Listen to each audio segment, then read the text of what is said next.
reconciliation and forgiveness.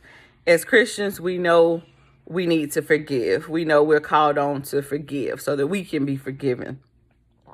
But we're not always called on to reconcile. God gives us a lot of freedom and a lot of wisdom on which relationships.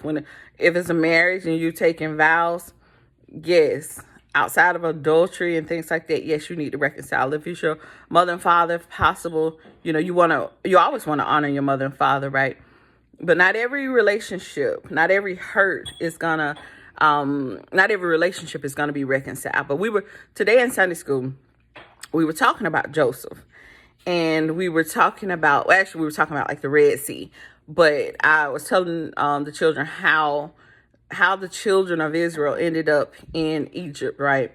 How Joseph had saved the people, but he brought his brothers down, I think from Canaan, and so they had been living in Egypt for many years.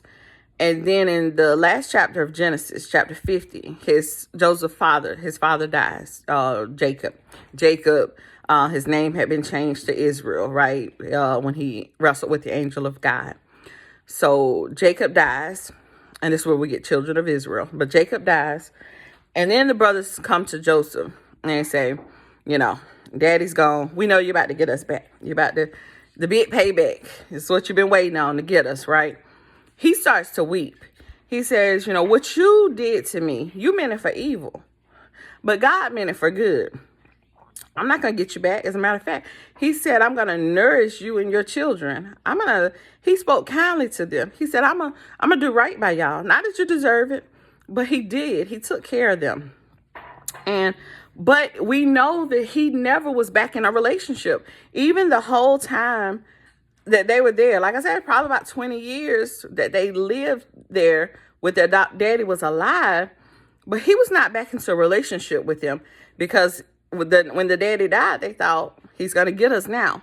So they were around each other in proximity, but he never opened back up to them. And some people, the only reconciliation will be, I have forgiven you, but you stay over there and I'm going to be over here. I'm not mad at you. I don't hate you. I'm going to speak to you. I'm going to speak kindly to you, but that's it. That's all you get from me. You don't get all of me anymore. You don't get the part of me that was available to you before you hurt me. Okay?